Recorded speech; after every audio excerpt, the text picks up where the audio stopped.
يا حيوانات الغابة، احنا عملنا سيرك جديد هنا. يلا تعالوا كلكم النهاردة اتفرجوا علينا. يا حيوانات الغابة، في سيرك جديد فتح هنا، تعالوا اتفرجوا علينا.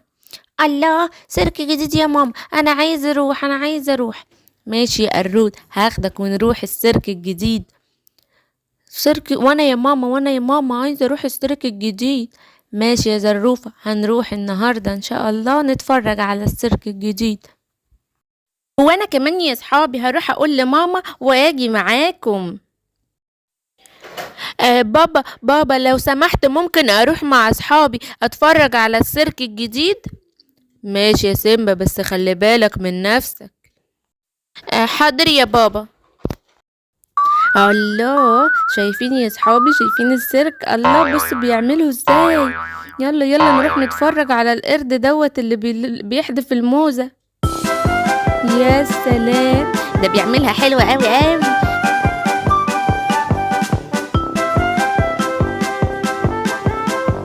الله، انا نفسي اعمل زيه.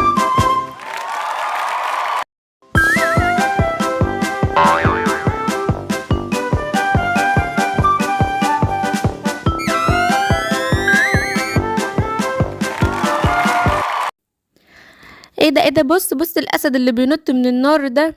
ايوه يا سيمبا، ده شكله جميل قوي قوي. شايفين الفيل اللي هناك دوت اللي عمال يجري بالكورة. ايه ده؟ انا عايز اعمل زيه، انا لازم اعمل زيه. الله، انا جات لي فكرة جميلة، انا لازم اعمل زي القرد اللي كان بيلعب بالموزة، اما اروح اجيب موز من المطبخ واعمل زيه.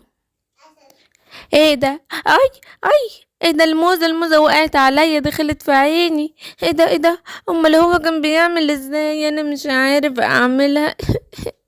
مالك يا قرود؟ ايه ده؟ مالك في ايه؟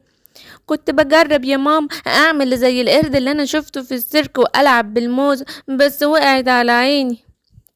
تعمل زيه؟ احنا ما ينفعش نقلد حد يا قرود، ادي وقعت عليك وعورتك، عشان لما تشوف حاجة تاني ما تقلدهاش.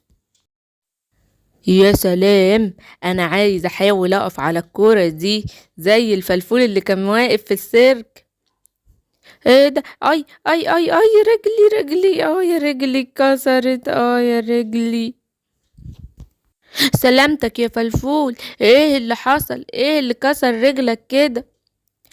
انا كنت بحاول اقف على الكور زي الفلفول اللي انا شفته في السيرك واقف عليها، بس وقعت والكرة وقعتني وكسرت لي رجلي. وانا كمان حاولت اعمل زي القرود اللي انا شفته في السيرك، بس الموزة وقعت على عيني ووجعتها لي ومعرفتش اعمل زيه. صدقوا يا صحابي، انا كمان حاولت اعمل في الدايرة بتاعة النار دي، بس النار لسعتني ومعرفتش اعمل زي الاسد اللي انا شفته في السيرك. احنا غلطانين يا صحابي، المفروض ما كناش نقلده. هما بيبقوا وهم صغيرين بيتدربوا على الحاجات دي عشان لما يبقوا كبار يعرفوا يعملوها، لكن احنا ما اتدربناش عليها، عشان كده حصل لنا ده كله. احنا غلطانين، المفروض ما نقلدش اي حاجة نشوفها ولا نعمل كده تاني. صح يا سيمبا، برافو عليك، احنا المفروض ما نقلدش اي حاجة نشوفها ولا نعمل كده تاني. انا خلاص حرمت. متنسوش تعملوا اشتراك يا أصحابي عشان تتفرجوا على بقية الحواديت. مع السلامة.